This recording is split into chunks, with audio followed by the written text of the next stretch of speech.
Hello and welcome to Lacey Rants, everybody. So today's episode, we're going to be kind of doing something a little bit different, but this needs to be done. So today we're going to be talking about scammers, or specifically one scammer.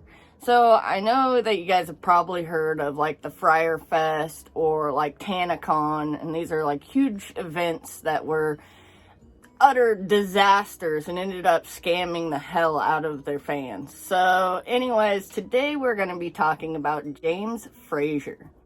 And James is the owner of the Walker Stalker Con or Fan Fest, or another one is the Heroes and Villains Convention. So now I take a personal interest in this scam because I was unfortunately caught up in it. So back in 2019, I ended up purchasing 4 tickets, and it was $45 a ticket, and it was a buy one, get one free. So I ended up purchasing 2 tickets for $45 each, so it was $90, and then I got 2 free tickets. So when it came time for, like, right before the event actually took place, it was like a couple weeks before, they actually put out a notice saying that the event was going to be canceled. And so I was like, this sucks, and so I get on the website and it says, it's been canceled, but we're going to be setting the date out, and it was set out for like a month or something. So they're like, you can get your refund if you'd like, or your tickets will be valid at the next event. So of course, check the calendar, everything's all hunky-dory, and I can attend the next event set out in a month, right? Well, unfortunately, that wasn't the case. The event came rolling around, they canceled again. I get online to see if I can get a refund. I end up filling out the little thing that they had for their refund. And well, anyways, I didn't hear anything back.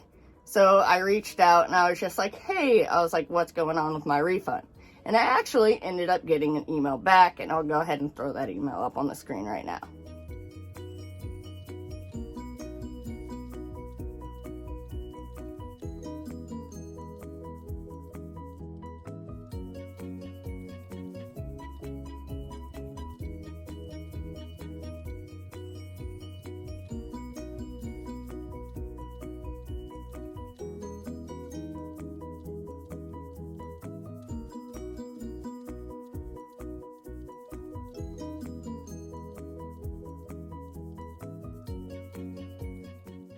So as you can see, they were saying that yes, they will refund me my money, and they're going to make sure that I'm put on some sort of special list to make sure that I get my refund.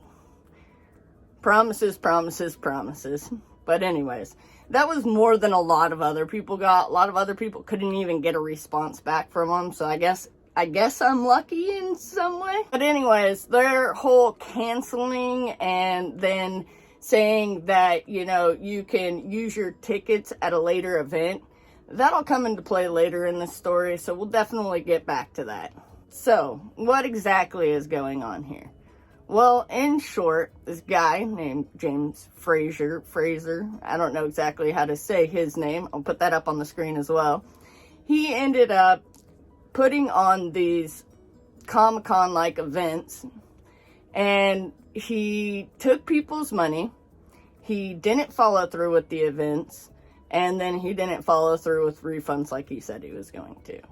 Now, this might not have been such a big issue if maybe it was one event, but it was done in 26 states and 6 freaking different countries. So, I mean, it was 100% a scam. I can't even chop this up to it being like bad fucking managing of funds. I mean, that's a scam. It's a scam. So obviously, with this being a scam, it pissed a lot of people off. And I mean, it pissed people off to the point where they were giving this guy death threats, all sorts of things, and he ended up actually paying for private security. And, well, instead of paying for private security, maybe just pay back the people you owe and you wouldn't need security. But anyways, it wasn't just the fans that were or the attendees, but it was like the vendors, it was the guests, so the actors and the comic book artists and so on and so forth that would actually show up at these events. They all got screwed out of their money. It wasn't just the attendees. Yeah, cast members of The Walking Dead also spoke out. I'm gonna go ahead and throw up those tweets now.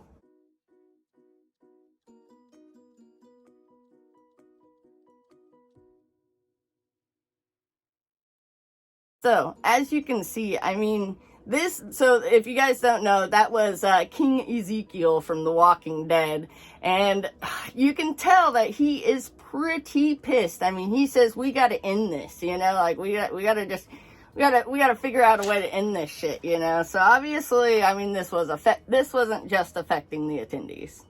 So, what was all done about this? Well, looking into it, you can see that in February of 2020, the Attorney General of Tennessee actually filed a complaint against James and the convention.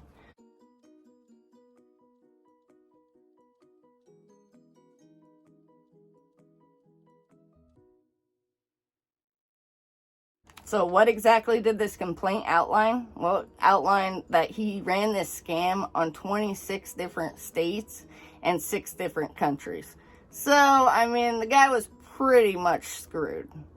So one thing I will point out is that I did go ahead and read through this whole entire doc. One thing that really stood out to me and kind of got me right there was where they're talking about chargebacks, and the reason why he would actually say that the event was going to be like a month out and that your tickets would be good for that month was the fact that you couldn't go through the PayPal and do chargebacks after a certain time. So once you waited for the next event because your tickets were good and then it got canceled, you couldn't use the PayPal features to actually get your money back. And I mean, oh, this guy is completely evil. So later on in October of 2020, James actually ends up selling his company to a company called 3Fam Productions. So 3Fam Production is actually known for holding soprano conventions. Now, I'm not very well versed in that area of things, so I'm not really sure about 3Fam, but I do think it is super suspicious that a company would come and buy a company that has been involved in so much corruption and scamming their fans. I mean, they're completely a dying business. I don't know why somebody would want to invest in something like that. I just think it's kind of suspicious. And when looking back at James's past, you can see that well before he was ever into being an event runner, he was actually a lawyer. So I really do feel like there's something very suspicious happening there as far as him selling while all this is happening. But anyways, so reading through tweets, I did see that he was actually friends with, or supposedly friends with, the guy who ended up buying it. So that guy's name is Mitchell Moto. And I couldn't find anything actually proving this or disproving this, because I couldn't find anything on it. But anyways, I do think that it's suspicious. Like I said, why would you buy a business that's so corrupt? Like, it just doesn't make sense to me. So later in December of 2020, James actually ended up reaching a settlement with the Attorney General of Tennessee. And pretty much what this settlement says is, you will promise to pay back the people the refund that you owe them. Which is pretty much what he's been doing this whole time. So I'm not really quite sure what this is really going to do for us, the people who've been affected by it. What it says is that he has to pay for a person who's appointed to run a website where we can file to get our refunds. I'm going to actually put that website link in the description down below. So if you guys are affected by that, that's where you'll find it, is down there. It is actually kind of hard to find this link, so I thought that was kind of interesting. But anyway, so what it says is that he will slowly go through and then give refunds. They said that you should expect to start seeing refunds in March.